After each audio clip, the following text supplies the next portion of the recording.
Ding dong. Oh, sorry about that, guys. Okay. Where we leave off? I don't know. Just skip ahead. So hopefully it'll just resume for people. I still see the chat. How long till they notice? We noticed right away because the camera went clunk.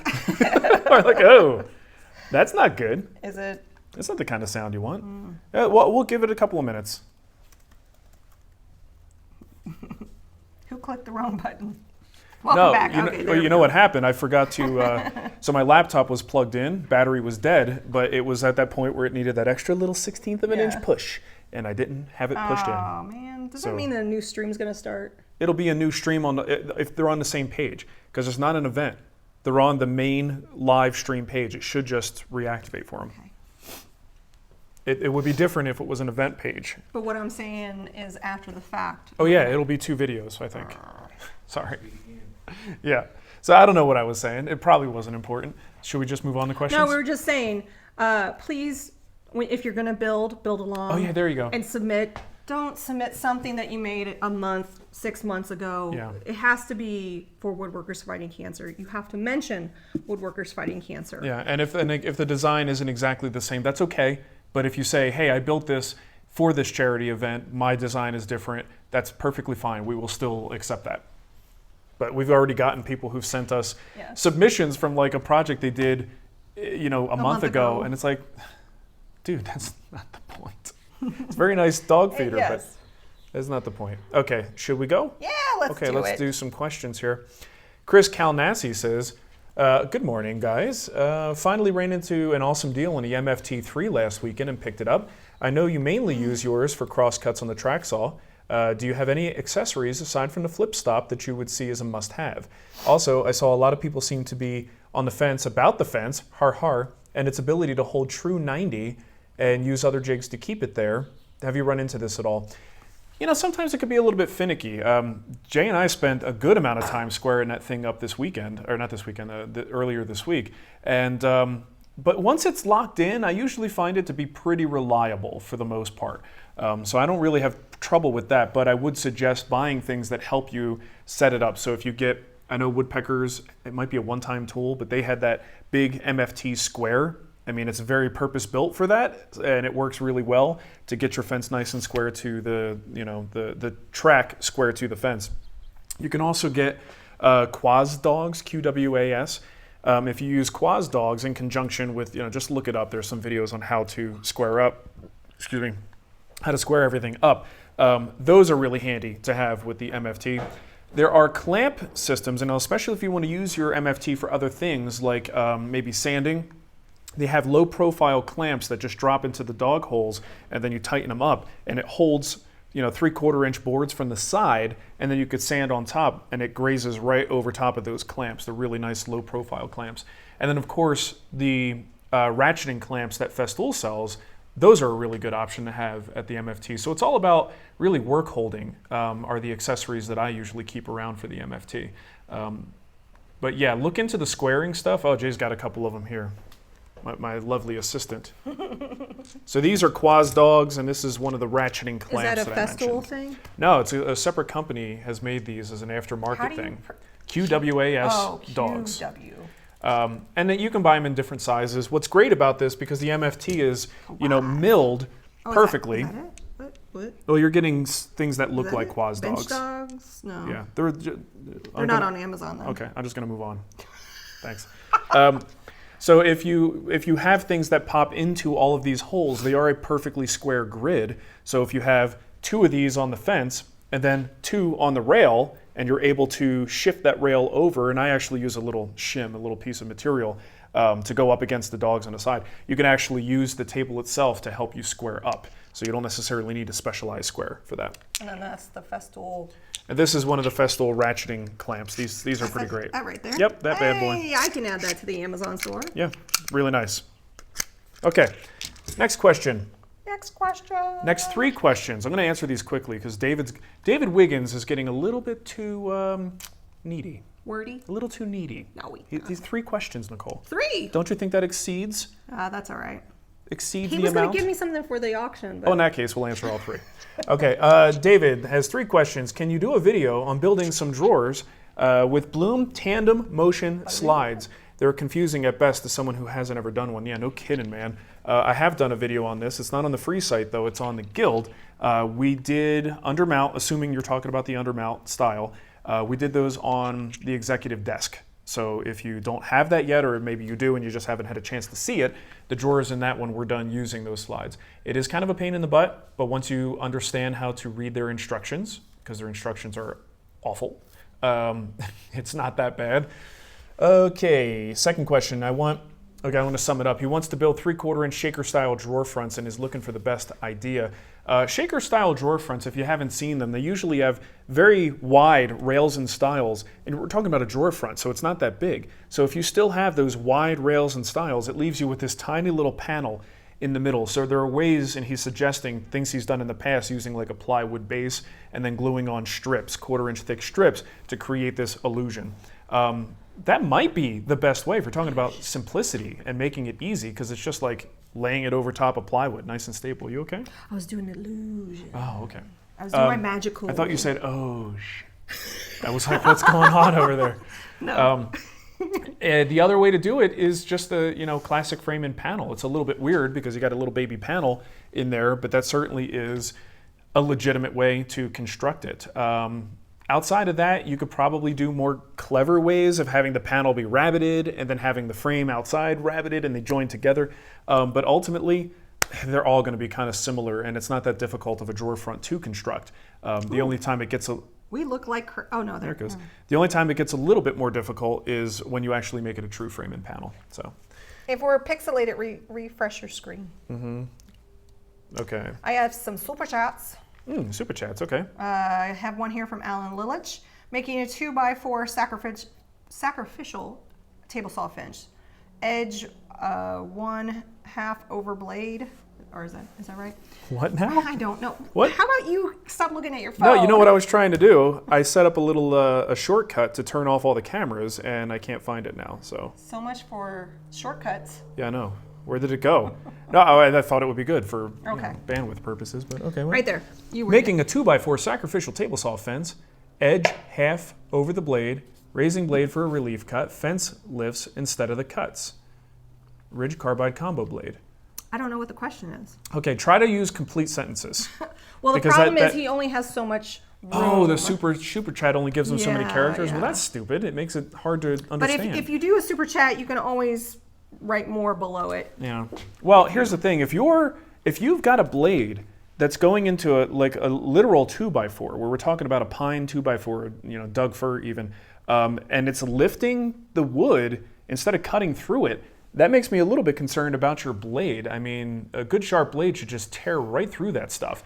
But what you can do is either put a little bit of weight down on the fence or clamp the fence down, do something to try to immobilize the fence so that as you're raising that blade up, it doesn't have a choice but to be cut. But I am a little bit concerned that it's having trouble cutting through it, that it's not holding it down enough or being efficient enough to cut through that material. I mean, I could see if it was a much harder material, like a white oak or something, hickory, something that's actually got a little bit of meat to it. But definitely, anytime you're doing an operation like that, or maybe a zero clearance insert type of thing, you want to try to find a way to safely and securely hold that thing down as the blade comes up and starts to cut into it, for safety reasons. So same thing with your sacrificial fence. I didn't finish David Wiggins' question. Oh, that's right. Because remember, he does have three. Okay. Well, how about I put one in for everyone? I'll put okay, one well, in he says, is there anything wrong using a flat bottom grind blade for miters? And I guess he had some tear out and sent some chips flying with a bang. Wasn't sure if that was a cardinal rule. I don't know that it's a cardinal rule, but a flat top grind blade is not going to cut as cleanly and efficiently as one with an alternating bevel. So it probably is best to only use that when you're doing the joinery tasks that require it. There are times I forget to take mine out, and I have no problem making cuts with it, but if I started to see a problem, the first thing I would do, change that blade. I would put my regular combo blade back in place. Okay. Got a super chat here from Rick Childs. Rick. Rick.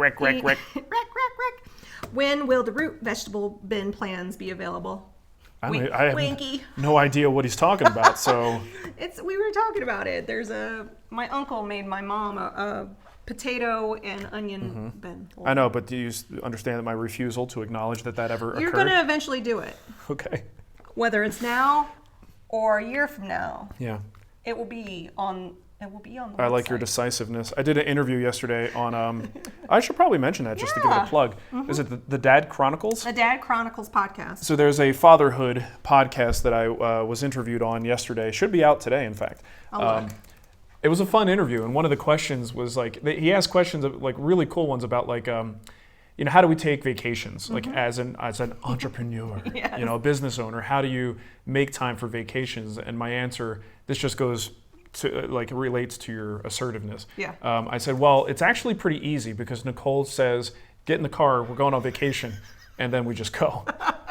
Wait, like, it's not like I have any role in deciding how it happens. Because we would never do anything if you had the role Yeah. of planning it. You just would stay home all the time, Right. and nothing would happen. So anyway, I would be bored.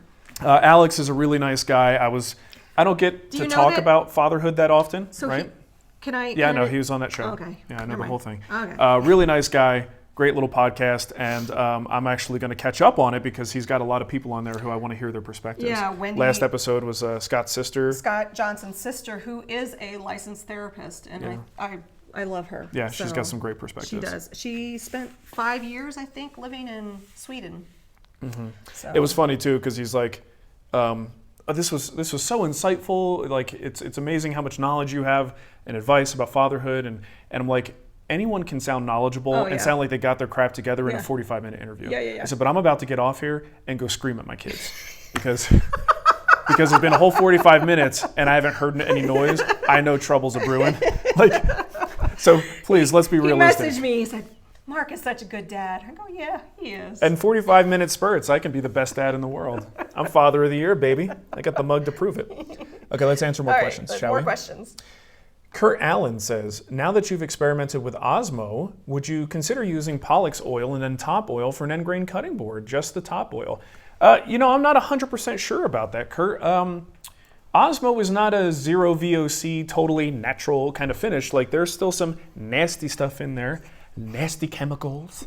I don't know that I would necessarily feel comfortable putting that on a cutting board without doing more research on it. While in the past I was pretty bullish about using things like varnish on end grain cutting boards, if done properly, not building a thick coat, but just kind of giving it a pre-coat that seals the grain from the inside. I still believe that that's a valid way to do it, but my personal sensibilities have changed on safety issues, and while I do, like the scientist in me says that it's perfectly safe, the parent in me says, why would I take a chance if I have an alternative that might get the job done, even if it requires more maintenance? These days, I tend to lean toward the alternative, which is why I probably would not consider using something like that for a cutting board. I would probably go with tried and true varnish oil, which is a polymerized linseed oil, or some kind of polymerized tongue oil. Sutherland Wells, if they make one without a thinner, I would use that. My buddy Vic always recommends them, but I'm not that familiar with the product, but I do know they make polymerized tongue oil, but I think it has a thinner in it, which is the kind of chemicals I would like to keep out of my cutting board. So anyway, changing sensibilities is all that comes down to. We got a question here from Nicholas Moore. Woodworkers Fighting Cancer, serious question. Does it have to be your exact design? We already answered that Oh, question. did we? Did we already ask? We can repeat it. It does not have to be my exact design. It clearly has to, your build has to be inspired by the fact that we built one. Yes. So if it looks totally different, it's okay, but we prefer if you make a video that you mention the charity, Yes. and this is your take on it. I've even had some people say, well, I'm not going to put the bowls in it. I'm just going to make a step stool from it. That's fine too. Yeah. I mean, it's the thought that counts. Yes. But the thought is not a project you made 6 months ago. Right. That's not the thought. It's a current thought. Yeah, it has to be a current thought. Mike Davies says, unfair hypothetical. If you could only build one type of furniture for the rest of your woodworking life, what would you pick? I'm really liking making tables right now, but I could see myself really getting into things that hang on the wall. But maybe that's just because I'm running out of places to put tables. What's your favorite form to build? Well, I think I have two. My initial reaction to this would be something like tables. I do enjoy making tables. What I enjoy is the simplicity of it and how fast it can go. But that would get boring after a while. So I think if I really thought about this long and hard, I'd want something that could challenge me in a lot of different ways moving forward. It would have to be chairs. I mean, it's just so many directions you can go with chairs, angles, curves, making it all work, and then most importantly, making it comfortable. That is a worthy place to spend the rest of your life trying to perfect. Tables would get a little boring after a while. So somebody was asking about your shirt, and I was seeing it on Amazon. I think I got this on, there's a website called $6 T-shirts or something like that, but you can find them on Amazon too, but they have all kinds of different... Pre-America Industries. Say Vandalay Industries! Say Vandalay Industries! Vandalay Industries! We also have a super chat here from Travis Bartness. The Spag Coffee Fund. Woo! We love that coffee. And then also Judy Grass. Thank you, Judy. Also gave some more for the coffee. Everybody loves us drinking coffee. I love the Look, coffee. we're better people on coffee. Yeah, we're better parents on coffee. We sure are. We sure are. So Araya Woodworks says, question for you both. Have you ever taken a personality test like the Myers-Briggs? If so, how has knowing yourself helped you in your business? Okay, so I haven't taken one of these until this morning. I took the one where it gauges the introvert, extrovert, and like the letters, and that was all done when I worked at a software company, and they made us do it. And I was like, I was right in the middle. I was an introverted extrovert. What about all those ones that you answered in your Teen Beat magazine? What kind of future husband will you have? I wish I would have saved those. I'm curious if it was accurate. So I did one. I just quickly Googled this. I don't know if this is a good one, but I tried to find one that looked legit and not like a Facebook scam. And I actually answered this very quickly before the show, and it labeled me as an advocate. And this is on 16, the number 16personalities.com. I'm going to let you finish. I'm going to let you finish. I'm going to let you finish. Okay. And then I'm going to ruin this whole thing. Okay. So it labeled me as an advocate. It actually says that this is, I don't want to read this because it's just about me. Yeah. But he doesn't like to talk about himself. But I will say, I feel like this was like a 99% accurate bullseye it's pretty good. of describing my personality. But it's kind of like horoscopes too, I think. I thought the same thing. I'm a Taurus. I'm very strong. Today you're going to confront a challenge, and a friend will help you. What's this one called? 16personalities.com. 16 No, it says the advocate personality type is very rare, making up less than 1% of the population, but they nonetheless leave their mark on the world. Advocates have an inborn sense of idealism and morality, but what sets them apart is that they are not idle dreamers. These individuals are capable of taking concrete steps to realize their goals and make a lasting positive impact. And a lot of the questions were like, do you retreat to a corner if you're in a party with a lot of people? And it's like, yes, I do. Do you like to go up to strangers and strike up conversations? And no, I don't. So yeah, who knows how accurate this is. Now, the question about how this impacts our business, I do know myself pretty well. I'm a very critical thinker, and I critically think about myself all the time.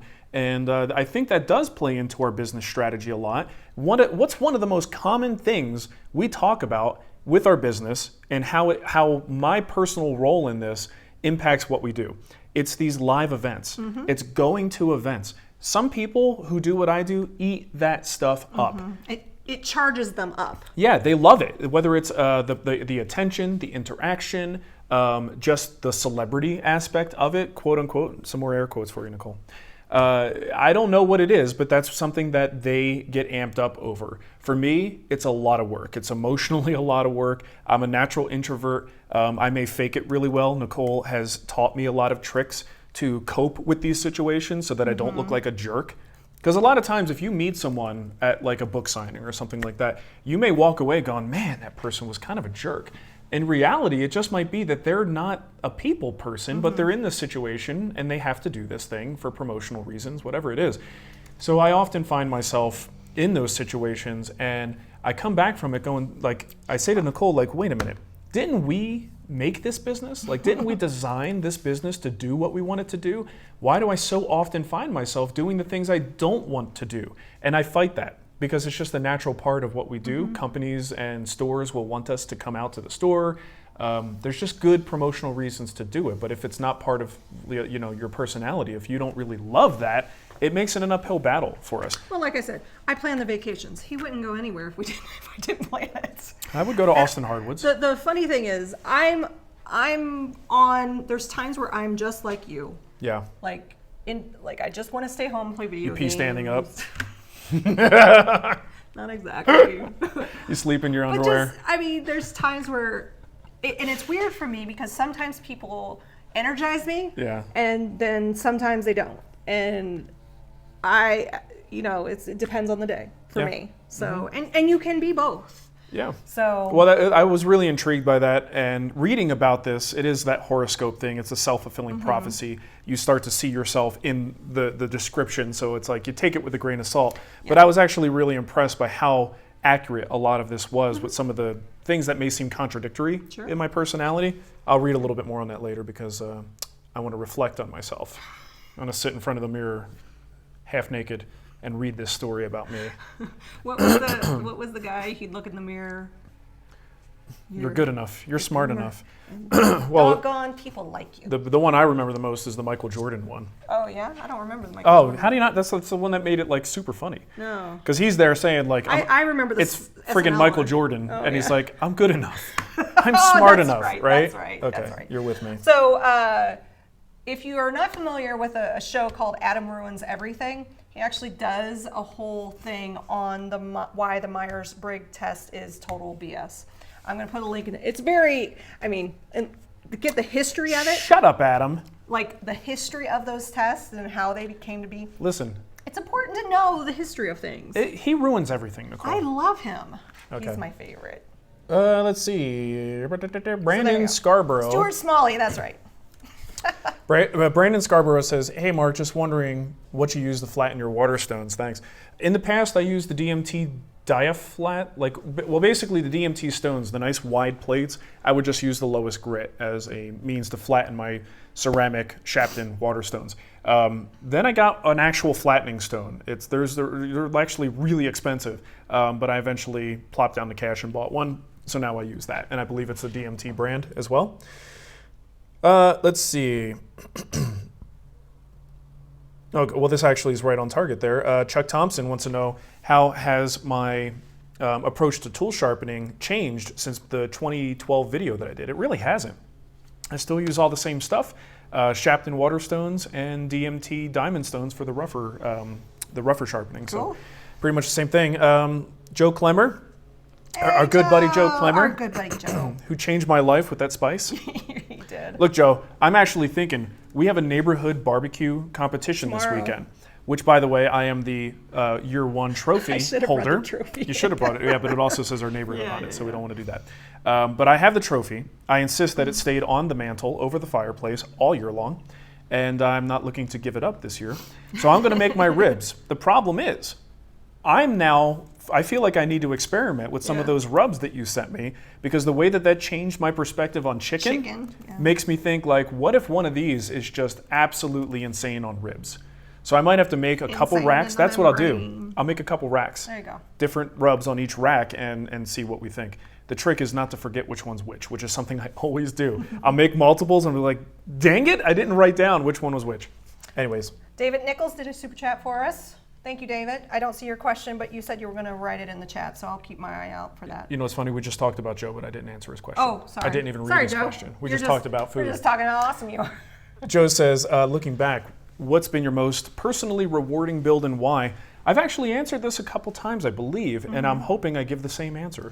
Yeah. Somebody asked in the chat room, what was your favorite guild project? I would say really high up there is the rocker, right? But in terms of real personal gratification, anytime it's something that we can use as a family, even the credenza build was a really good one because it's in our bedroom. It turned out great. It works great. But one of my absolute top most memorable builds was the Maui hook. Oh, yeah, that's nice. And the bed. Yeah. Anything I make for for the my kids, kids, right? yeah. They flip out. Now, I think someday I feel like I need to represent the jewelry box to Ava when she's old enough to get it, because I put a lot of time and effort into that build, and she was like, goo goo gaga, and I'm like, that's not how you say thank you, honey. Yeah, so I would right in that video she did. So I would love to one day be like, you know I made this for you, right? And she'll be like, Dad, it's just I don't care. I don't care. Give me my phone. Get out of my way. Just get out of my face. I'm watching my show. I don't think she's going to talk like I'm watching my programs. Moose is in the chat, and he said, because y'all are awesome for Super Chat. Moose. All right. Where am I? Eric Lou says, I'm making a console out of solid walnut, attaboy, and walnut plywood. I got the material about 4 months ago. At the time, the solid walnut was considerably darker than the plywood, and I was thinking I would need to stain the plywood to match the solid wood before applying a top coat. I'm building it now, and the solid wood has lightened, and it's almost a match. If I build it right away, was staining just the plywood a bad idea? How do you plan for situations like this? Thanks. Well, I don't worry about it too much, Eric, because ultimately, walnut just naturally has a lot of shades, and depending on whether it's like, kiln dried, steamed, air dried, and then from board to board. I mean, I've got a bunch that were all processed the same way, but board to board, I might have a really dark one and a really light one. The natural variability in those colors is what makes wood great, so I wouldn't stress about it too much. That said, if it really bothers you, I had this situation when I did way back in the Low Entertainment Center. Google that or look on our website for that plan. I remember having a little bit of a color difference that I wasn't happy with between the plywood and the solid trim. So what I did was I hit it with a stain. And I'm not trying to stain the plywood exclusively because that's really hard to do, to just get stain on the plywood. It's almost impossible to get a perfect line there without affecting the solid material. So I just stain the whole thing. And what that does, yes, it darkens the solid wood a little bit too, but it just kind of gives an even color tone to everything. It brings the two colors a little bit closer to the middle, right? So it still may not be perfect, but it does work fairly well. I used Rubio walnut flavor on Jay's table, which was all solid walnut, and just because I actually had a lot of that around and needed to use it up, that worked really well to just bring everything into a similar color tone. Makes it a little bit more uniform. So I think that's an okay way to do it. Now over time, solid walnut lightens up. So maybe if you put this stain on there, it'll make it look better initially. And then over time, if there still is a difference, you might find that solid walnut trim does lighten up and maybe they even out even more. Got a question here from Michael Lusk. Bandsaw, resaw, fence. What do you use, Mark? A resaw fence? Yeah, I've got the fence that comes with the PM, what is it, the 1500? Is that the name of the bandsaw? Yeah. The 15-inch one is the 1500. Well, Powermatic came out with a dual function fence on that sucker. You could slide it out and go with a very skinny fence or a very short fence, and then you could flip it the other way, and I would say it's about 6 inches, 7 inches tall. And I use that as my resaw fence, so that's really about it.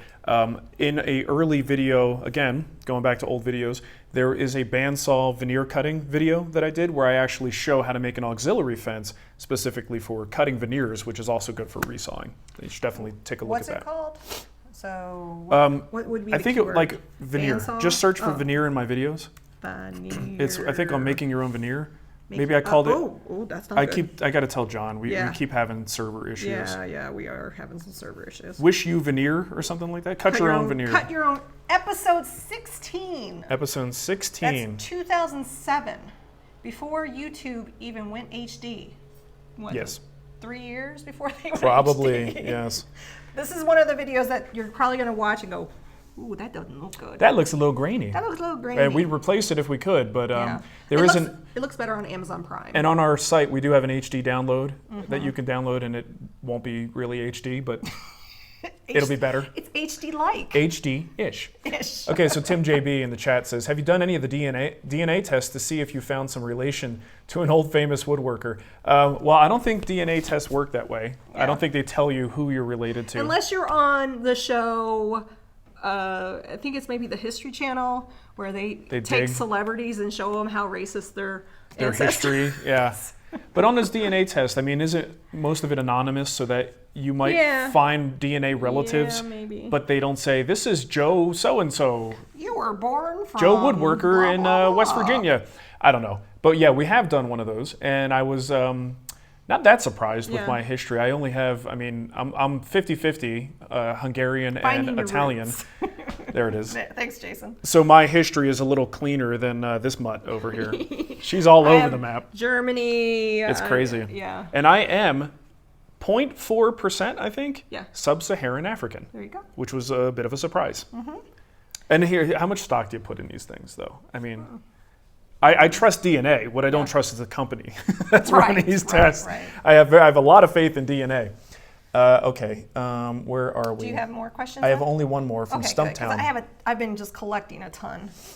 That's fine. That's fine. Stumptown Woodwork says, when considering edge banding plywood, when do you choose tape and iron-on versus 1/8 inch or solid wood strips? I'll answer that first. I try to use solid whenever possible. I haven't used tape or iron-on varieties in ages. If I were doing a lot of plywood projects, a lot of cabinets, I might consider it more. I just don't like the results. I don't like the way it looks. I don't like the way it feels. I don't like the longevity or lack thereof with a lot of those iron-on edge bandings. So I haven't done that in ages. So the amount that I do it, it's feasible for me to just use solid wood. The results are better, it's more durable, and I think it looks better. Let's see, next part. He says he's got an application where he wants continuous grain match and no seams that plywood will provide across a 4-drawer faces horizontally, but when you open them, he doesn't want to see ply, so thinking thin iron-on banding, since real wood could interrupt that continuous grain wrap that he's going for. So yeah, that is a viable solution for that. That's one of the reasons you might want to do that. Again, I personally just don't like the results I get from that, so I wouldn't do it, but no reason you can't, and no reason you shouldn't get better results than me.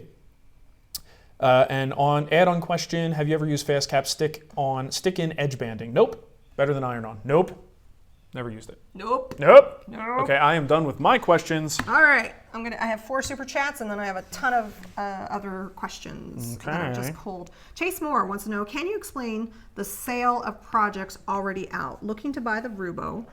Also, I'm getting ready to buy same joiner and planer you have. Do they have a lot of snipe, or do you account for it? So I'm going to talk about the projects because next weekend is when we start our 12 weeks before Christmas sale. Nice. And I have the Rubo, not next week, but the Rubo is going, I'm going to put out the schedule. I'm kind of lining it all up right now. So hang on, Chase. Don't buy yet. So the way that the projects work in the guild is when they are in pre-order, you're getting it at the best discount, 40% off that you could get if you bundle at least 3. So the idea is that you're kickstarting those projects early. We haven't done them yet, so you're kind of in a wait mode. Once they're done and have started, they go into in progress and or completed once they're done. And once they're completed, there's no guess. This is how much You know work. what it is. You know how much work is involved. Yes. It's basically, think of it like 2 major categories of our projects. Pre-order and the ones that are either in progress or completed. Yeah.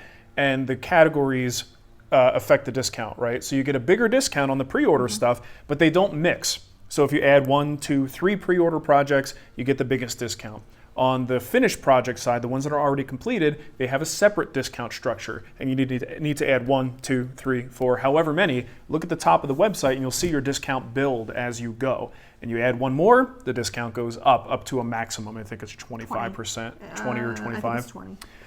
So that's how it works, but those two do not mix. We keep pre-orders separate because the discount structure is different. Bigger discount on pre-order projects. And when we do these holiday sales coming up soon, you'll get 20% off completed projects instantly, and you can still build a discount if you want more. So right. It'll all show you when you put it in your cart. So James King is in the chat room. He said yes. Yes. I don't know what he said yes to, but I figured I'd show that. Plus, I like his picture. Yes. I have a feeling it might have something to do with DNA, maybe? Yeah, I don't know. He's a scientist, so he would know. He knows what I'm talking about. You know what I'm talking about, James.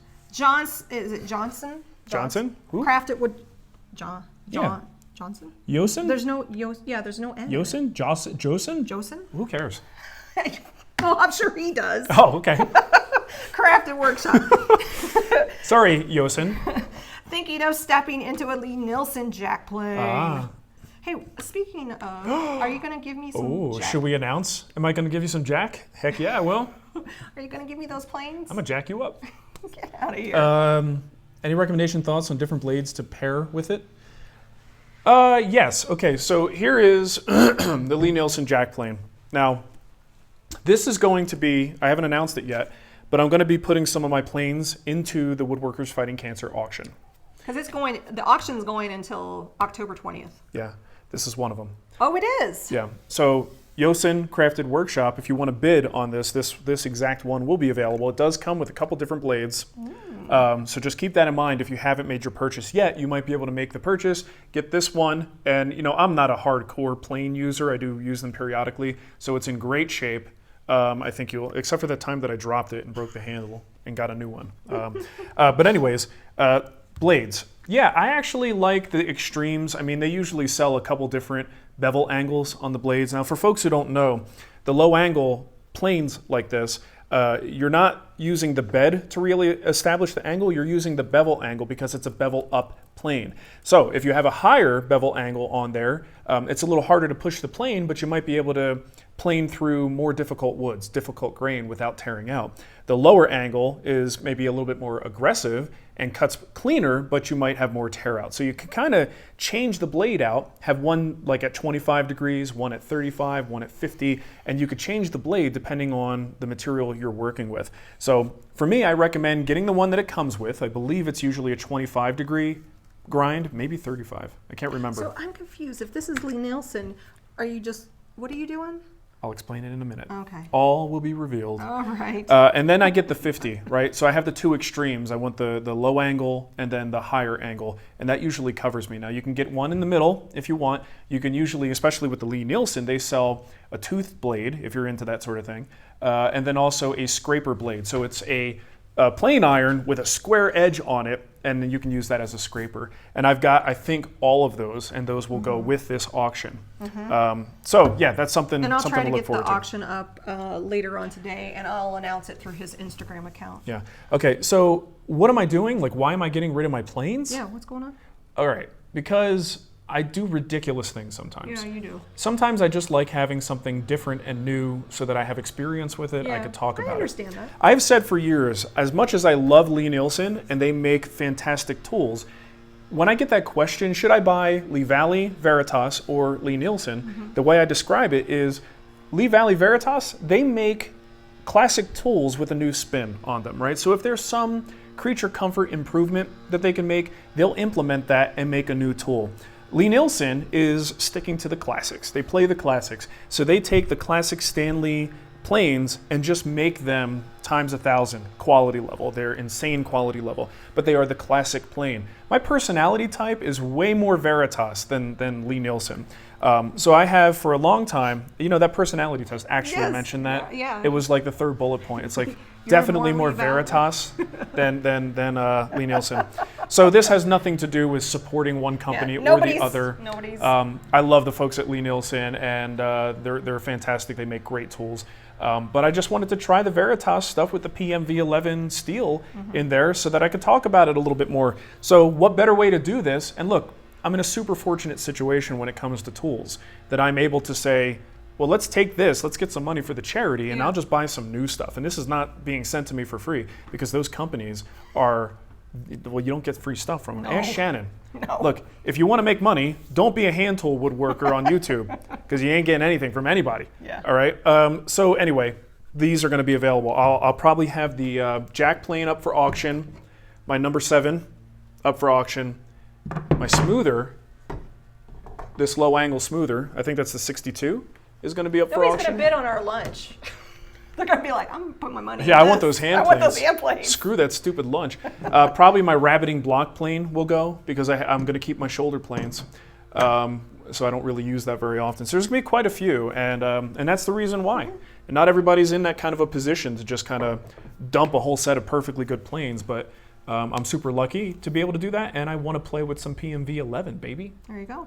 We forgot to answer the second part of Chase's question. We talked about the Guild projects. No, Todd, that little baby brass one, that's mine. I love that thing. Super cute. It is so cute. I'm going to name him Dougie.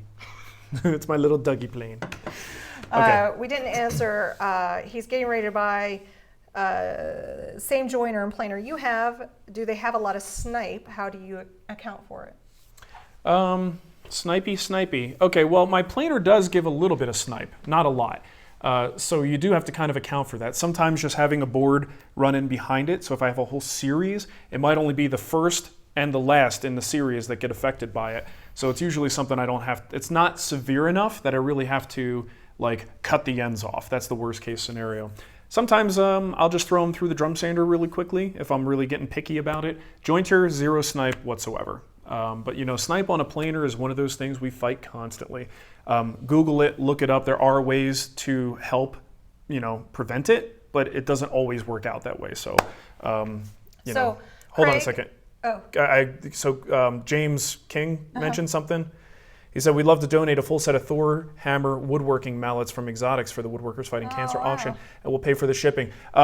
James, let's talk about this. Yeah. You got my information. Let's talk. The one problem is the video is already out, so we won't be able to thank you in the video because it's a bit of a late entry, but we can still get that put into the auction. Because Roper gave me a bowl and I forgot to put it on. I know, I'm just too many. Well, we got a lot of stuff going on right now. So that is super generous of you, man, and we'd really appreciate that. But we'll get you on the WoodWorkers Fighting Cancer page as a sponsor, and then we'll get you into the auction. So let's talk offline about that and see if we can get that done. Sounds good. Really appreciate you doing that. Let's see. And here starts the What Tool Brand Fits Your Personality quiz on Facebook.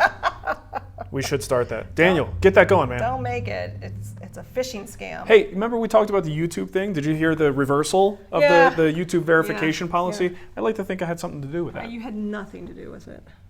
Probably not. Absolutely nothing. I love not caring either way. I know. Okay, what else we got? William Forrester does super chat. If you have access to a local library, check out the... Yeah! These are what James King's talking about, by the way. About? Yeah, these are the Thor hammers.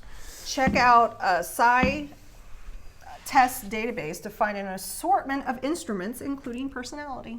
Oh, okay. Thank you, William, for the information. I think this one test I took is about all I care to know about myself.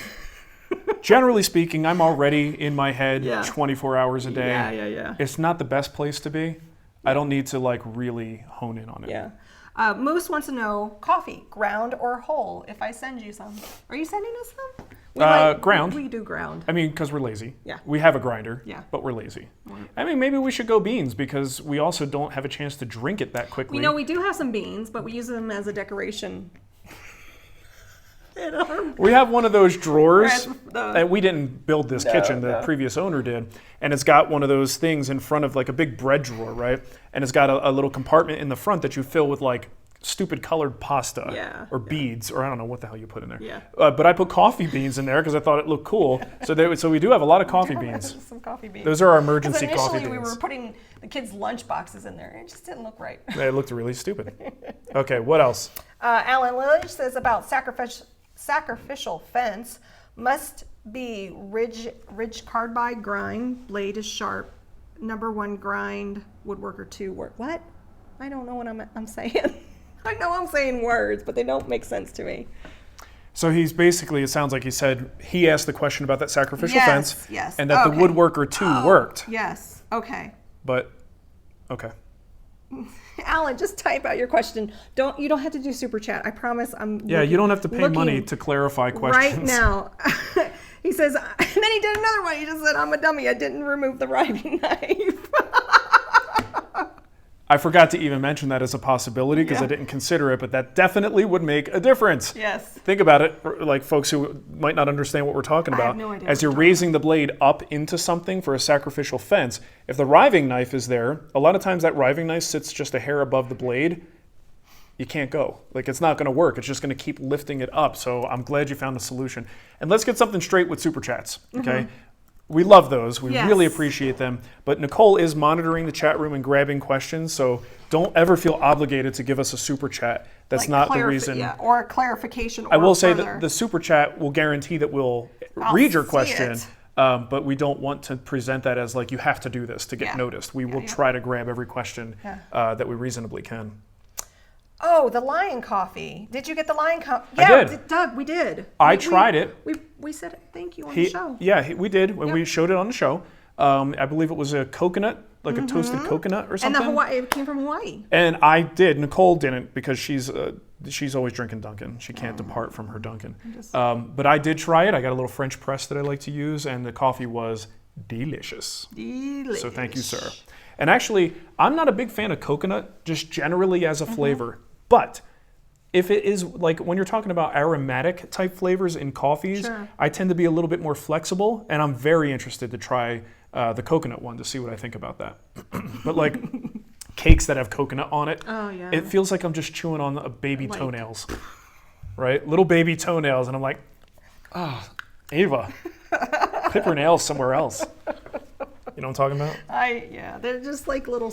They're like little they're toenail clippings. I use them for a craft. And all you people who like coconut, next time you eat some, think about toenail clippings. Oh no, don't do that. And there's the title of the show. No. Eating toenails. No, I will not use that as a title. All right, I got a bunch of questions logged over here. Jeannie Grassie's in the chat room. What uses do the side rails have on the MFT? I found them to be a pain. The side rails? You're talking about the T-tracks and everything? I don't know. She just said side rails. I think she's talking about. Well, why are they a pain? Are they in your way? And I mean, I don't use mine for much. We had a little thing, just a little add-on thing that went on there to clip on bags of Dominoes, or I don't know, it was something that someone sent me. But it was a little add-on that slid in there. But the side rails outside of that, I don't really do anything with them. I mean, one side holds part of the fence system, but outside of that, I'm curious what is causing your interaction with them to be negative. But for me, it's just I don't really use them, and they just collect dust, and that's it. David Nichols wants to know, do you have any experience with the Festool track connect? Gave me the item number 2. Look, David is a very thorough man. Very thorough. He's very thorough. Which allows you to connect shorter tracks together. Do they produce accurate results? David, I have a few, and it was just in case I needed, to cut a 40-foot long piece of plywood. So I've got them, but I've never actually used them. And I think if anyone would get the track connection concept right, it should be Festool. I've seen them in action at some Festool events, and it does seem like they can be calibrated to work really well. I just don't have any personal experience. I bet you if you just Google around and maybe ask in a couple of forums or in the Facebook group, there are people who actively use them routinely. Nothing's going to be as good as a smooth, perfect, continuous rail, but I would have a feeling with Festool's accuracy and the way that they make their stuff that I would trust that they should be working, but check with people who actually use them. So Jeannie followed up and said they aren't square, so the side rails aren't square. Only hold fence system could be more useful if it was square. Oh, so I don't know, man. That's a little bit beyond my use of it. The fact that they're not square implies like that the whole framework that's holding that little piece of the top, the MDF top, the framework around it just wasn't assembled square. I don't know. That's a great question for the if you haven't been there, Festool Owners Group is a forum that's kind of, they do a lot of other things, but they was originally dedicated to Festool owners.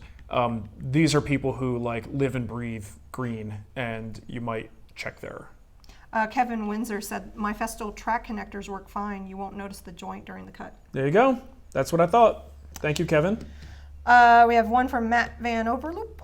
Is Epifanes Matte sufficient for a spar varnish, or does it need to go over the clear for the best water protection? I think if you listen to the company, and that sometimes is worth doing, they generally want you to use that as a final top coat to affect the sheen and nothing more. So it is a finish in and of itself, but it does seem that they want you to build up your coats of regular Epifanes gloss and then finish off with matte.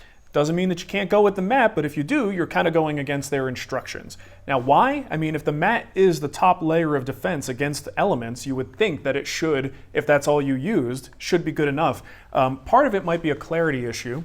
When you're dealing with finishes, generally, you want to build up gloss, so you keep that grain clarity, and then make your last couple of coats of the matte so that you're not completely obscuring the grain with all the flatteners that are in that finish. So maybe it's not necessarily a durability issue. Maybe it's simply they know that if you put 8 coats of matte, it's going to look kind of weird because you've just got all those layers of flatteners on the surface. So that might be where their advice is coming from. But my thought on it is if that is the final top coat that's going to see the elements, then it sure as heck should be good enough to be the only top coat on the finish. But keep in mind that clarity issue. Got a question here from I love Jonathan questions. Garcia. This turned out to be a long show, isn't it? Yeah. What are your thoughts on using a 4-inch artist triangle to square up a miter gauge? 14-inch. Oh, sorry. What did I say? A 14-inch, I don't know what you said, but 14 you foot. said 4-inch. 4-inch 14 artist inch. triangle. 14 inch. If the triangle is accurate, then it's fine. Because all you really need to do, when you're squaring up your miter gauge, the most you're going to be able to interface with is the center of your blade or close to the center, which is a 10-inch blade. So, you maybe have about 8 inches of reference surface, and then your miter gauge should be flat all the way across. So I think a 14-inch triangle would be overkill because you don't need a full 14 inches on the blade or on your gauge. So you could probably get away with a 12-inch or 8-inch or something like that. But will a 14-inch one work as long as it's accurate and square and you could put it up against those things and see when it's off? It should be fine. But I actually, most of the time, you know what I use to square it up? Hold on. This guy. My little Bridge City Toolworks square that Joseph Mensch got me.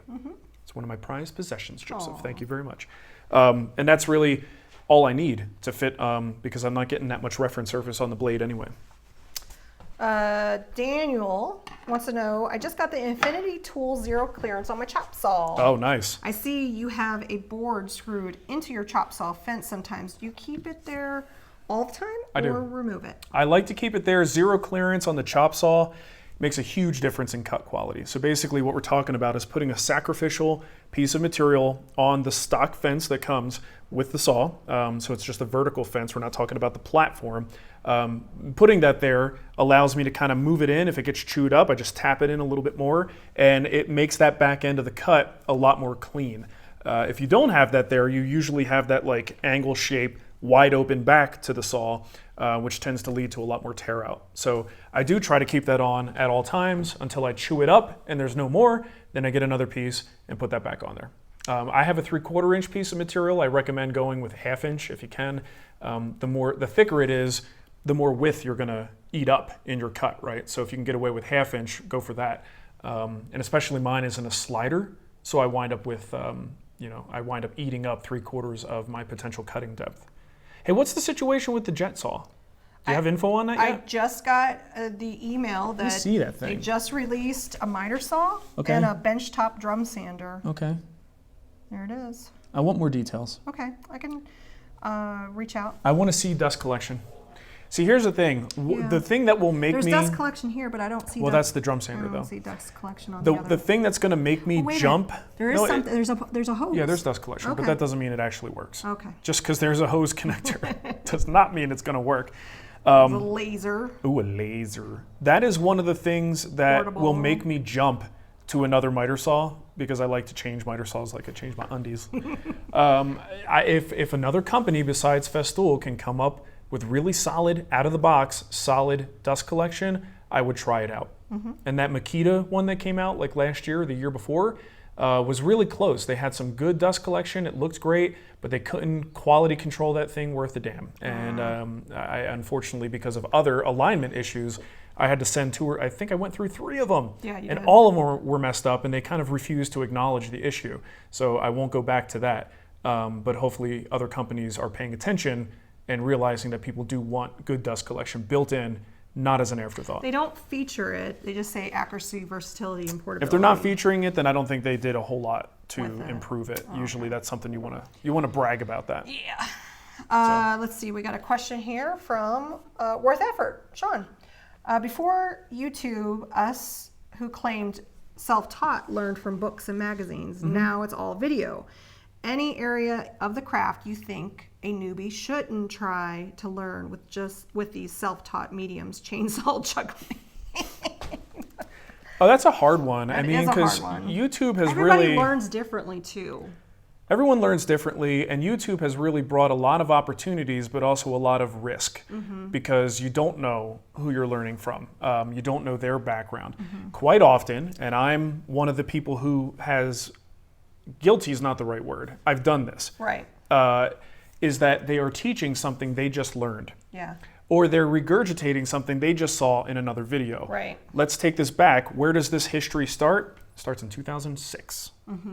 So if it didn't happen before 2000, or if it happened before 2006, YouTube doesn't know about Right. it. Unless people are willing to make new videos that go back and repeat things that they may have seen in DVDs, VHS tapes, old magazines. Books. Right? So the history online only goes back so far. So I'm right there with you in being, and I know Sean, he's an educator. I know he thinks more about these big picture things. And I'm right there with you, man. I think it's troublesome because there could be a major loss of information if none of that is translated to this new medium. But at the same time, a lot of good information is being put into this new medium.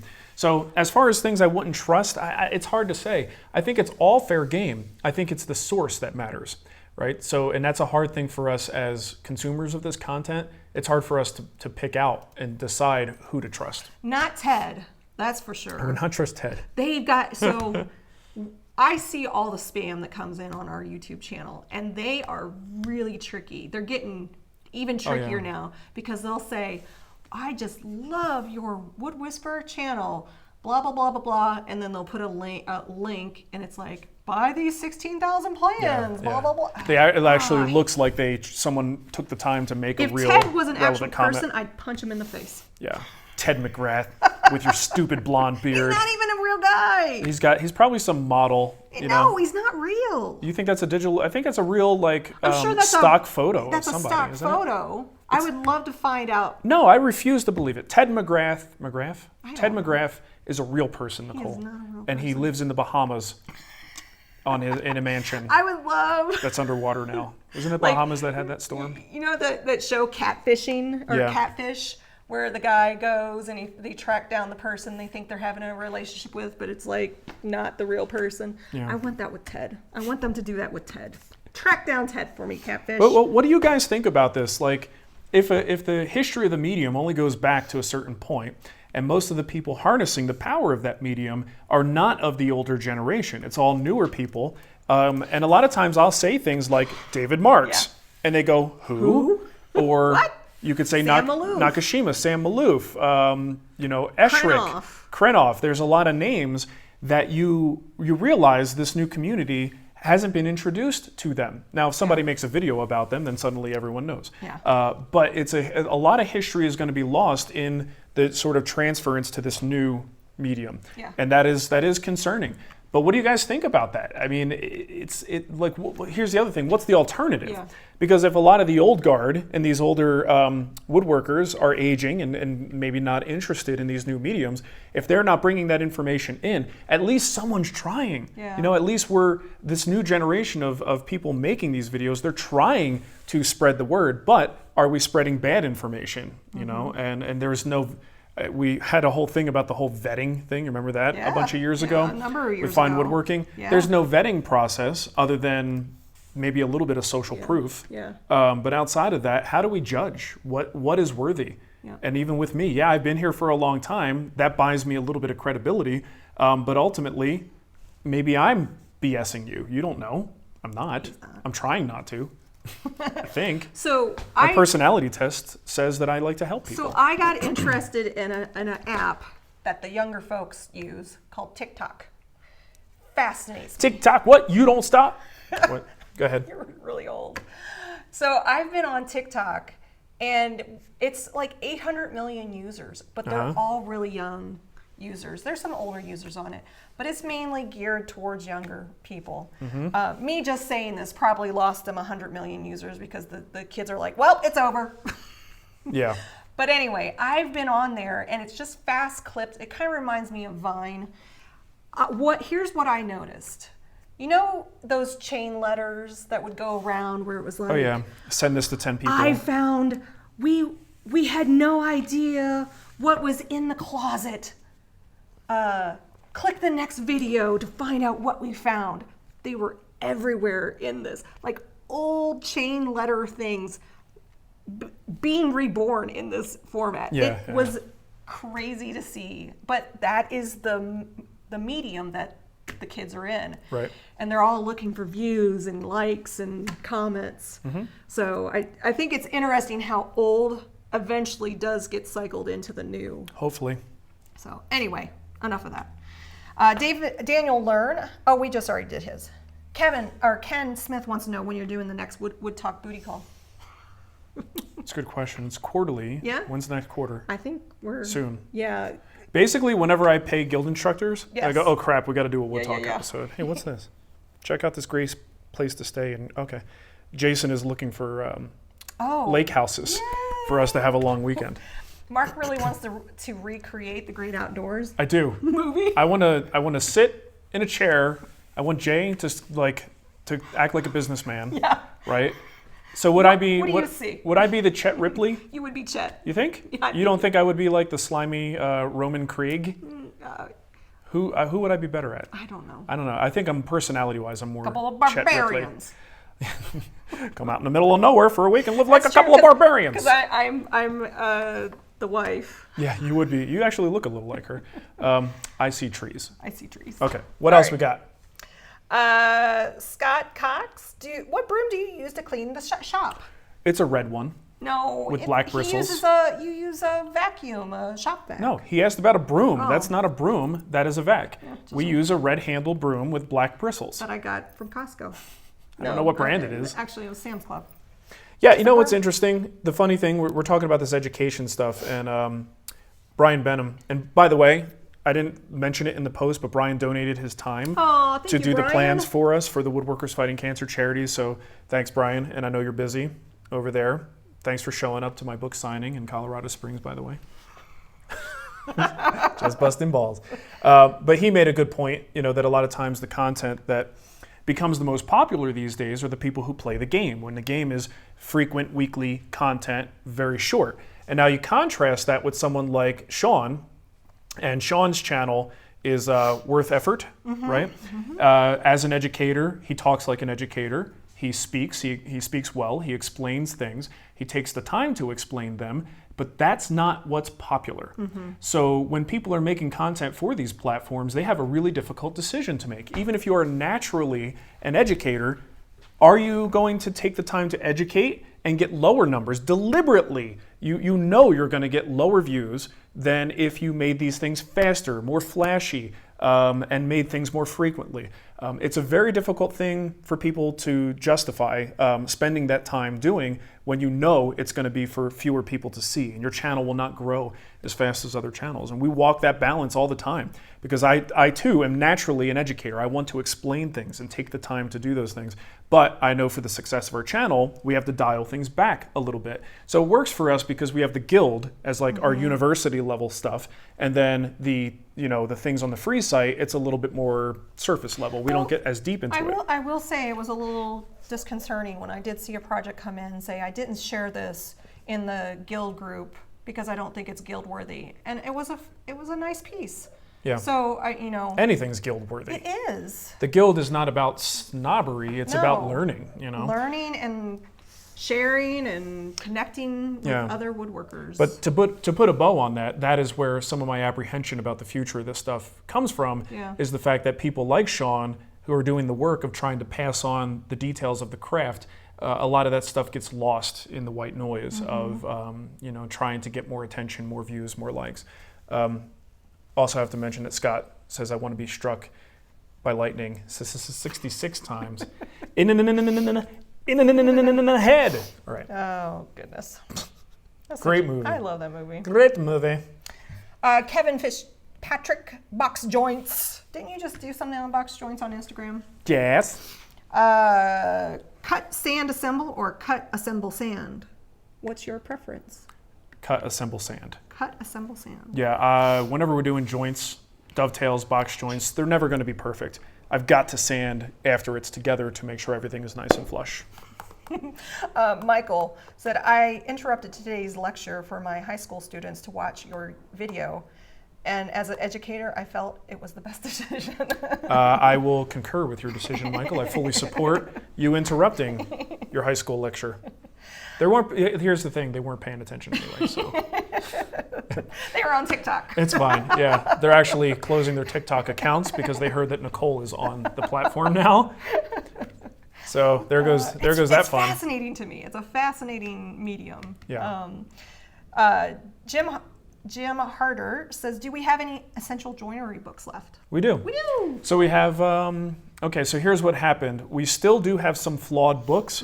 We are keeping those for live in-person events as our special stock, because that's actually all we have here in Denver. The rest of the books, my mom was going through, like after the dust cleared from this whole crazy book thing this year, she realized we had a few boxes of perfectly non-flawed, intact hardcover books. Those are what we have for sale on the website right now. So you can go to the Guild site, twwstore.com. You will find the books there. So we have both the hardcover and the softcover edition. Limited supply on the hardcover. We're not making any more, at least not for a long time. But they are there now. They're full price, and they are the non-flawed version. But if you come see us in person at an event, we might have a very inexpensive flawed book that you can buy. Big Bear Chase Me. Okay, Nicholas wants to know.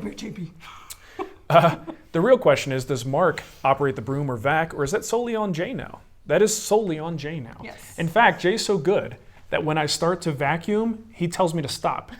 And he takes the vacuum from me, and he's like, this is my job, man. And I am proud of it.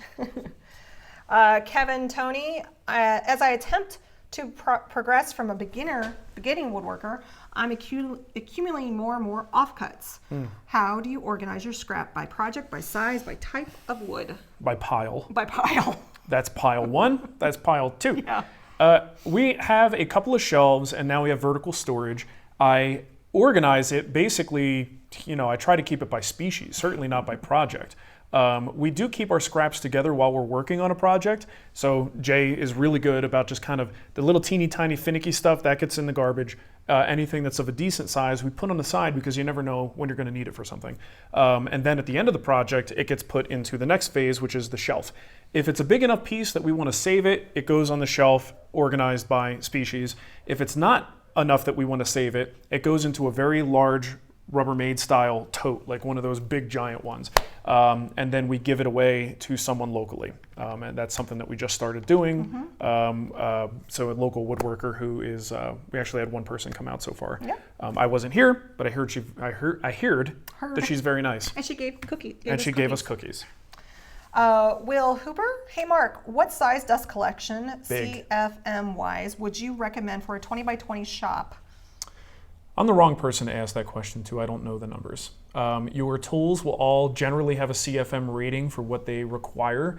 And there is some math that can be done, and you get a loss based on how you configure your dust collection system. Your best bet, if you're getting into this, is go to one of the companies like Oneida, who will do a dust collection design for you, and they will make sure you get the right tool. I am not going to give you a good answer. I'm going to say about the big many CFMs. Big many. Big many. Someone wants to know about the MFT cabinet Yep. being on YouTube. That will be there soon. Yeah. We are backlogged. We are very backlogged. But I have to see, because we've got the lumber cart. Yep. I'm not going to list them all. We have a lot of projects coming up. A lot. It's been a productive year, my friends. Yes, it has. What else we got? We're done with we should probably finish up super pretty soon. chats. Yeah, it's 11 o'clock. We need to wrap it up. Thanks for Pinch hanging it off, out. as they Pinch it say in off. Missouri. Head on over to 32auctions.com/WSC 2019, or just go to woodworkersfightingcancer.com and there's a link to the auctions there. Check out some of the stuff. Typebond just gave us 5 glue bundles to auction off. MLCS gave us a number of things like a router table. Hedgehog gave us a couple of the featherboard thingies. We have no knives. Get out of here. His fascination with a pocket knife. In the past 6 months, I have realized the error of my ways. My entire life, I have not carried around. If your mom is watching, she's very upset. Put that knife away. I have not carried You're too around close to your wife. a pocket knife. And I have since remedied this, and now I cannot stop carrying them around. And there are times where Nicole is like, I need something to cut this thing open. And I'm the hero because I have it. There are times when I'll get one of those bubble envelopes from Amazon that has the perforated slot. You know what I do? Rip it? I don't rip that. I take my knife out and like a man, Nicole, I cut it open like a man. How about get that away from me? I cut it open like a man. Get out of here. And I'm quite fascinated, and I have become a big fan of Kershaw knives. So I will be courting them for sponsorship. And I'm sure they'll be like, Who are you? dude, what? So what? You open boxes. You cut up cardboard with your pocket knife. Yeah, anyway. And no, I'm a pocket knife guy. We don't now. have any official WFC ribbons like the Seinfeld ad or AIDS episode. Right. Yeah, and there's even times. Yeah, we do have some button or like little images on the bottom of like the page. avatars, Yeah, like people can avatars. use for their avatar, something like that. Yeah. There's times I'm walking through the store, I see another fella or lady with a pocket knife, and I just give them the nod. I'm like, So. can I check out your EDC? And they're probably like, what is this guy nodding? This weird guy nodding at me like we've got something in common. Look at him, what an a-hole. All right. Life is good, Nicole. Life is good. Hey, Denmark. Brick builders from Denmark. So did you want to pick...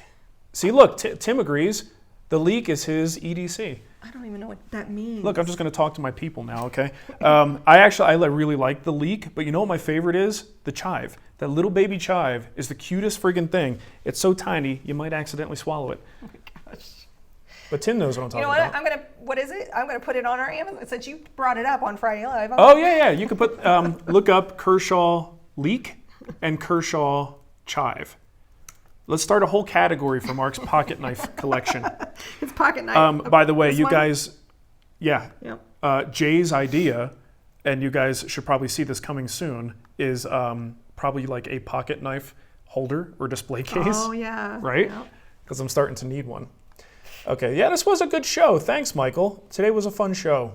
What was that? Leak all the other and shows what? we've done sucked, but this one, I really like this one. What's it called? Chive, C-H-I-V-E. Do you know why they have those names? No. Because they were designed by renowned knife maker Ken Onion. And what's an onion? Chive. So you got all the different variations of onion-like that's things. kinda A neat. leek, a chive. His last name is Onion, huh? Yeah, he's you know that Work Sharp knife sharpener that I bought for the kitchen knives? That was a Ken Onion knife sharpener. There you go.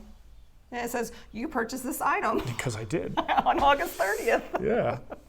So my buddy Tyler works at a outdoor place, like a gun shop, and they have all kinds of like sporting goods, and he gets discounts. So I asked him yesterday, I'm like, do you get a Kershaw discount? He said, yes, I do.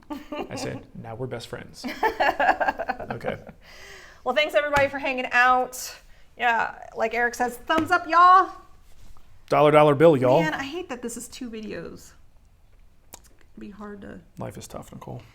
What did I want to say? Yeah, so if you can, guys, this WoodWorkers Fighting Cancer thing really means a lot to us. This past year was rough as hell. Yeah, it was. Lost 2 family members thanks to the big C, and we don't want to lose any more. And supporting research is one of the only ways that we can make ourselves feel better about the situation. So your support means a lot. If you build along, definitely send us those pictures by October 31st or the videos. We'll donate, and then all you have to do is build a project. It doesn't get easier than that. We don't need you to spend money. Just build something. And we really appreciate all the support from the sponsors and the people who just make us feel like we're doing the right thing with this. We really, really appreciate it. And our free plan goes to... Didn't you already pick him? But I don't know his name. Oh, it was in my questions. Which one? Oh, the personality test guy, right? Yeah. Okay, so Araya Woodworks, we loved your question You about made the Marc do a personality test. personality test. I think that's worth a project. Yeah. So email me, Nicole. Now I need your old Teen Beat back issues. Find out which one of the new kids on the block is going to be my heartthrob. Who do I have the most compatibility with? I don't know. Nicole at thewoodwhisperer.com. And Step by step. Nah, I sang New Kids Ooh, last time. baby. Get out of here. Isn't it? Is that them? Yes. Is that in sync? No, that's New Kids on the Block. Look, you can be impressed all you want. I'm very impressed. I was a fan. Alrighty. Well, have a great weekend, everybody. Toodles, and we'll see you later. Bye. Peace out. Peace out.